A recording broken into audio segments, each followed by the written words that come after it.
ادیبہ، کیا تمہیں جنات پسند ہے؟ اس نے مجھ سے پوچھا۔ میں حیرانی سے اسے دیکھنے لگی۔ اس کا سوال بڑا ہی عجیب تھا۔ نہیں، مجھے جنات پسند نہیں ہے۔ مجھے ان سے بہت ڈر لگتا ہے اور نفرت بھی بہت ہے میرے دل میں ان کے لیے۔ لیکن تم یہ کیوں پوچھ رہے ہو؟ اور ویسے بھی یہ کوئی موقع ہے ایسا سوال پوچھنے کا؟ نکاح سے تھوڑی دیر پہلے سمی میرے پاس آیا اور مجھ سے پوچھنے لگا۔ میں نے اسے تعجب سے دیکھا۔ بھلا یہ کیسا عجیب سوال وہ نکاح کے موقع پر کر رہا تھا؟ میں سمجھ ہی نہیں پائی۔ ویسے ہی پوچھ رہا ہوں، آؤ چلتے ہیں باہر، اس نے ٹال دیا۔ اس کے بعد ہمارا نکاح شروع ہوا۔ ہم دونوں ایک دوسرے سے محبت کرتے تھے۔ ہماری ملاقات اتفاقاً ہوئی تھی۔ میں بہت خوش تھی کہ میری محبت میرے نصیب میں لکھ دی گئی ہے۔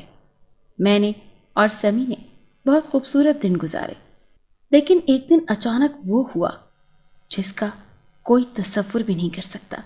مجھے عجیب و غریب مخلوق نظر آنے لگی۔ اس میں کوئی شک نہیں تھا کہ وہ جنات تھے۔ مجھے جنات سے اس لیے نفرت تھی کیونکہ انہوں نے میرے دادا کو مار دیا تھا۔ میں جنات سے ڈر کر سمی کو بتاتی تھی کہ مجھے جنات روزانہ نظر آتے ہیں، لیکن سمی میری بات کا یقین ہی نہیں کرتا تھا۔ وہ اسے میرا وہم کہتا تھا۔ ایک دن وہ ہوا جس نے میری دنیا اجاڑ دی۔ جنات نے میرے سامنے ہی سمی کو مار ڈالا۔ انہوں نے سمی کو بھی ویسے ہی مار ڈالا تھا جیسے میرے دادا کو مارا تھا۔ یہ صدمہ میرے لیے بہت گہرا تھا۔ میں اس کے بغیر ایک زندہ لاش بن گئی۔ میں روز اسی کی یاد میں روتی اور جنات سے بدلہ لینے کے لیے تڑپتی تھی۔ پہلے جنات نے میرے دادا کو مار دیا اور اب میرا شوہر مجھ سے چھین لیا۔ میں ان سے ایسا بدلہ لوں گی کہ انہیں پچھتانے کا بھی موقع نہیں ملے گا، میں نے تیش میں سوچا۔ اس کے بعد میں نے ایک عامل صاحب سے رابطہ کیا۔ عامل صاحب مجھے جنات کی دنیا میں بھیج دیں۔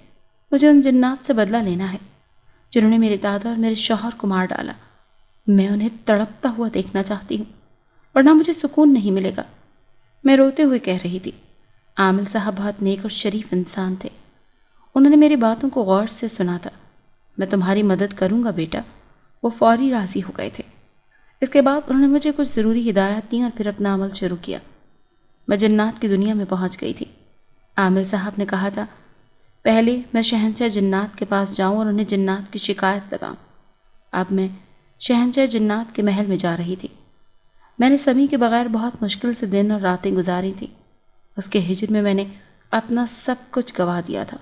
سکھ، چین اور سکون مجھ سے کھو گیا تھا۔ میں نے محل کے باہر جنات کو کہا کہ میں شہنشاہ جنات سے ملنا چاہتی ہوں۔ میری بات سن کر وہ مجھے شہنشاہ جنات کے پاس لے آئے، لیکن اسے دیکھ کر میرے پیروں تلے سے زمین نکل گئی۔ شہنشاہ جنات میرا شوہر سمی تھا۔ وہ مجھے دیکھ چکا تھا۔ اس نے بولنا شروع کیا۔ ادیبہ، تمہارے دادا ایک برے جادوگر تھے۔ انہوں نے اپنی قید میں کئی معصوم جنات قید کر رکھے تھے۔ بے قصور انسانوں اور جنوں کو تمہارے دادا کے شر سے بچانے کے لیے انہیں میں نے ہی مارا تھا۔ لیکن تمہیں ان کی یاد میں روتا دیکھ کر میں روز تمہیں چپکے سے دیکھنے آتا تھا۔ یوں مجھے تم سے محبت ہو گئی اور میں نے تم سے شادی کر لی۔ لیکن جب تم نے مسلسل کہا کہ تمہیں جنات نہیں پسند تو میں نے تم سے الگ ہونا مناسب سمجھا۔ میں جنات کا سردار ہوں۔ میں ایک جنزادہ ہوں۔ بہت تکلیف میں آ کر میں نے تم سے دور جانے کا فیصلہ کیا۔ یقین جانو میں تم سے بہت محبت کرتا ہوں۔ اس کی بات سن کر میرے پیروں تلے سے زمین نکل گئی۔ میں صدمے میں تھی۔ مجھے لگ رہا تھا جیسے جنات سمی کے روپ میں آ کر مجھے دھوکہ دے رہے ہیں۔ میں واپس اپنی دنیا میں آ گئی۔ مجھے ابھی تک یقین نہیں آ رہا تھا کہ سمی ایک جنزادہ ہے اور میرے دادا برے جادوگر تھے۔ میں نے عامل صاحب کو ساری بات بتائی اور گھر والوں سے دادا ابو کے جادوگر ہونے کی تصدیق بھی کر لی۔ مجھے دادا ابو پر افسوس ہو رہا تھا۔ سمی میرے پیچھے یہاں آ گیا تھا۔ میں اسے عامل صاحب کے پاس لے گئی جہاں انہوں نے اس کے جنزادہ ہونے کی تصدیق کر دی۔ میں گھر آ کر خوب روئی تھی اور اس کو گلے سے لگا لیا تھا۔ محبت آخر محبت ہی ہوتی ہے، چاہے محبوب جیسا بھی ہو۔ اپنے دادا ابو کی وجہ سے مجھے جنات سے نفرت ہو گئی تھی، لیکن جو سلوک سمی نے میرے ساتھ رکھا ہوا تھا مجھے جنات یکدم اچھے لگنے لگے۔ میں سمی سے محبت کرتی تھی اور اسے چھوڑ کر نہیں جی سکتی تھی۔ شکر تھا کہ وہ زندہ سلامت تھا۔